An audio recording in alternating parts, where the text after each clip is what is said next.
करता हूँ मईशत के हवाले से, और मईशत और हमारे आइन और कानून का आपस में क्या रब्त है।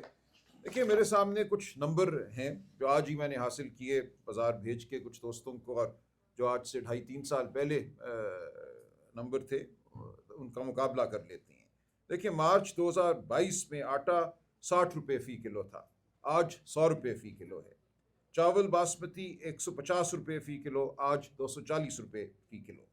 इसी तरह अंडे 150 रुपये फ़ी दर्जन, आज 300 रुपये फ़ी दर्जन है। दूध 100 रुपये फ़ी किलो था, आज 165 रुपये फ़ी किलो है।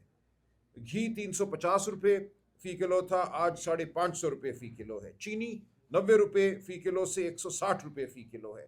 दाल माश 290 रुपये फ़ी किलो से 460 रुपये फ़ी किलो है। दाल मूंग 165 रुपये से 390 रुपये फ़ी किलो है। तो ये वो चीज़ें हैं जो पाकिस्तान के अवाम की ज़िंदगी को कायम रखती हैं। अगर आपने ये कहना है कि हमने बहुत ज़बरदस्त कामयाबी हासिल की, तो ये आप जवाब दीजिए, ये 70 से 80% कीमतों में बढ़ाव हुआ है। क्या आपकी हमारी आमदनी 70-80% बढ़ी है इस अरसे में? बिल्कुल नहीं। आज पाकिस्तान की अशराफिया का एक छोटा सा तबका तो शायद पहले से बहुत अमीर है, लेकिन बाकी पूरा पाकिस्तान हर रोज़ गरीब होता चला जा रहा है। जो उमर अयूब साहब ने आपको बताया, 2 करोड़ पाकिस्तानी इस अरसे में सतह गुर्बत से नीचे चले गए हैं। ये हुकूमत के अपने फिगर्स हैं, जो इनकी अपनी जो स्टेट बैंक की और दूसरे इदारों की जो रिपोर्टें हैं, उनमें ये फिगर दिए हुए हैं। पूरी दुनिया में जो एक खते गुर्बत है, उससे नीचे 2 करोड़ लोगों का 2.5 साल में जाना एक एक एक जल्जला है। तो ये एक ऐसी सूरत हाल है जिसकी वजह से आप लोग, आपके दोस्त, बहन भाई, बच्चे, आपके इर्द गिर्द का माशरा बिल्कुल बिखर रहा है। फस्तायत और जुल्म और जबर और कानून और आइन की के ऊपर जो हमला है वो इसके अलावा है। अगर एक लम्हे के लिए हम सिर्फ मईशत को देखें, तो जो कुछ पिछले 2.5 साल में हुआ है, इसकी तारीख में शायद मिसाल नहीं मिलती। और ये कहा जा रहा है कि हम जश्न मनाएंगे, हमने कामयाबी हासिल कर ली। कामयाबी क्या हासिल की? आपने IMF से एक कर्जा हासिल किया। ये पाकिस्तान की तारीख का 15वां IMF प्रोग्राम है। और अगर आप थोड़ा सा पढ़ें, हर बार यही होता है कि जिस दिन आप कर्जा लेते हैं, अगले 2, 4, 5 महीने आपके चूंकि फॉरेन एक्सचेंज रिजर्व्स में वो कर्जे की रकम आ जाती है। ये नहीं कि आपने कुछ बेचा है दुनिया को, कोई आपने बरामदात की है जिसके नतीजे में कोई आपको रकम वसूल हुई है। सिर्फ कर्जे की रकम आ जाने को ये कहते हैं हमारे रिजर्व्स बढ़ गए हैं। उसकी वजह से वक्ती तौर पे रुपया स्टेबल हो जाता है, लेकिन ये चंद दिनों की बात है। ये वो कर्ज की पीते थे मैं वाली बात है। जानते थे रंग लावेगी फाका मस्ती एक दिन। तो आप बिल्कुल देखिए कि आपके तमाम जो बुनियादी मईशत के जो सुतून हैं, जो मईशत के अनासिर होते हैं, वो दिगरगू हैं, वो गलत समत में जा रहे हैं। आपके यहाँ नौकरियां नहीं बन रही, आपके यहाँ फैक्ट्रियां बंद हो रही हैं। लार्ज स्केल क्या, मीडियम स्केल जो इंडस्ट्री है, ये हुकूमत के फिगर हैं, उसमें सुकड़ाव आ रहा है। ये अनहोनी बात है।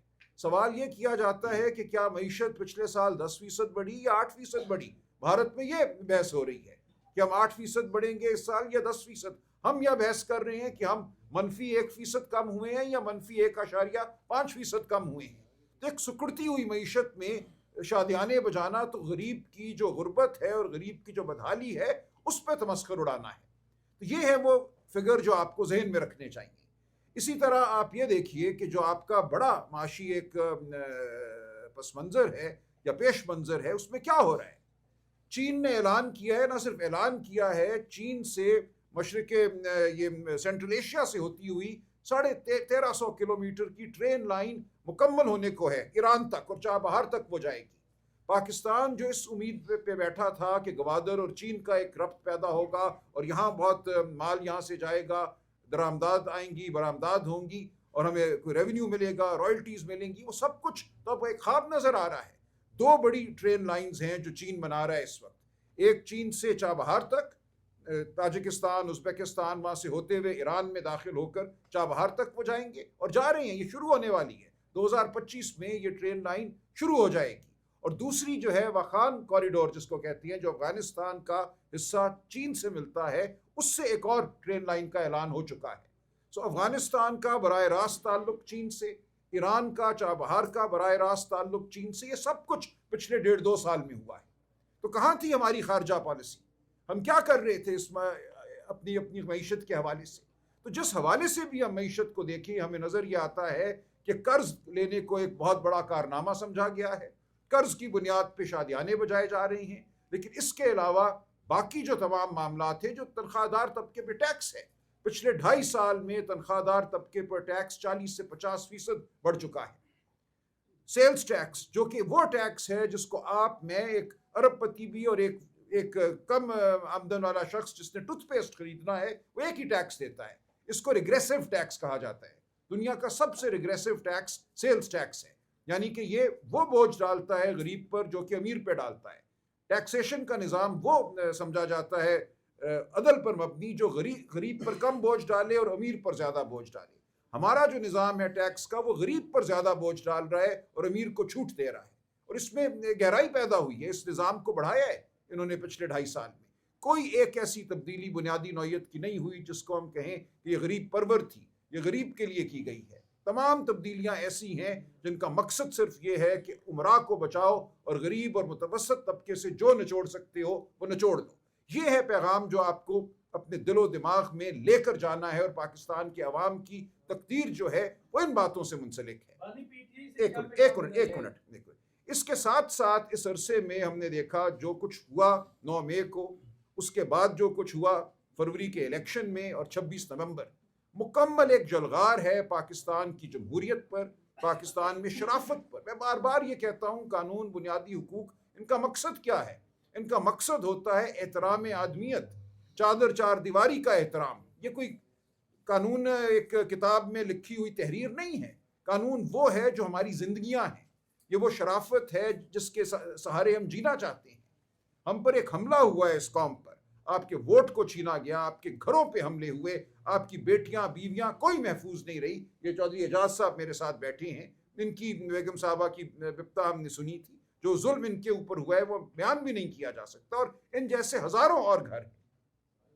तो ये वो सूरत हाल है जिसने पाकिस्तान की अवाम और रियासत के दरमियान जो एक समाजी और एक इमरानी मायदा होता है, उस समाजी मायदे को मैं समझता हूँ पाश पाश कर दिया है, तोड़ दिया है।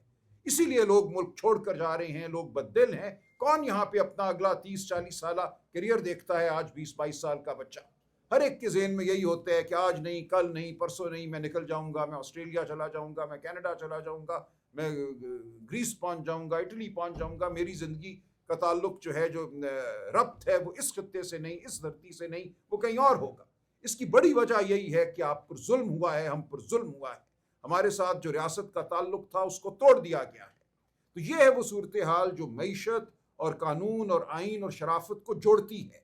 यहाँ हमने हर चीज़ को पारा पारा कर दिया और हम समझते हैं ये मुल्क तरक्की करेगा, यहाँ पर नहरें बहेंगी। नतीजा हमारे सामने है, बदअमनी है, दहशत गर्दी है। क्योंकि आपने पूरी तवज्जो, जैसा उमर अयूब साहब ने कहा, एक सियासी जमात और अवाम की जो राय है, अवाम की जो आवाज़ है, उसको सल्ब करने पर लगा दी है।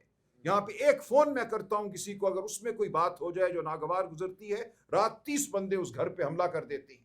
ये सूरत हाल है कि 24 घंटे आप मेरे फ़ोन के एक एक लफ्ज़ को सुन रहे हैं कि मैं किसी से क्या बात करता हूँ। रोज़ मुझे ये बात मेरे सामने आती है। तो रियासत के वसाइल आपने किस काम पे लगाए हुए हैं? जब रियासत के वसाइल आपने इस काम पर लगाए हैं तो धमाके भी होंगे, वो बलूचिस्तान हो, वो खैबर पख्तूनख्वा हो, वो कोई भी जगह हो। सिंध में आज अवाम सरापा एहतजाज हैं। आपने उनको ये कहा कि तुम्हारा पानी, हम तुमसे बात भी नहीं करेंगे। काउंसिल ऑफ कॉमन इंटरेस्ट का इजलास नहीं बुलाया गया, जहाँ तमाम सूबे इकट्ठे होते हैं और जो सूबों के मसाइल है उन पर बहस होती है। आप इतना बड़ा एक नहरी मंसूबा बना रहे हैं जिसके हवाले से बिल्कुल ये जायज़ तशवीश है सूबा सिंध में कि पानी वहाँ का जो है वहाँ नहीं पहुँचेगा, वहाँ गुर्बत बढ़ेगी, वहाँ जो ज़राअत है उसको नुकसान होगा, समंदर मज़ीद अंदर आएगा, ज़मीनों को वो ख़राब करेगा। आप बात भी नहीं कर रहे सिंध के अवाम से। आप कहते हैं हमने फैसला कर लिया, ग्रीन इनिशिएटिव होगा और इसमें ज़मीनें हम किसको देंगे, वो लोग यहाँ पे कॉर्पोरेट फार्मिंग करेंगे और बहुत अमीर हो जाएंगे। लेकिन सिंध में कौन गरीब से गरीब तर होगा, ये आपका कोई इससे सरोकार ही नहीं है। इसी तरह जो पानी आप चोलिस्तान में देंगे वो किसको देंगे, किससे छीन कर आप किसको वो पानी देंगे? ये कौमी बहस हो ही नहीं रही, सब कुछ बंद कमरों में हो रहा है। यही कुछ होता है फस्तायत ज़दा रियासतों में। ये एक मुमलकत बन चुकी है, एक बादशाहत बन चुकी है, जहाँ अवाम और रियासत का कोई अब मकालमा नहीं है। तो इस सूरत में मईशत तरक्की नहीं करेगी, आप और मैं तरक्की नहीं करेंगे। हमारे हौसले चाहे कितने जवान रहें, गैर मुतज़लज़ल रहे, लेकिन हमारे इर्द गिर्द बिल्कुल बच्चे हमारे जो हैं वो कुछ और सोचने पर मजबूर हो जाएंगे। बलूचिस्तान में भी कुछ और सोचेंगे, पंजाब में भी कुछ और सोचेंगे, और सिंध और खैबर पख्तूनख्वा में भी। शुक्रिया।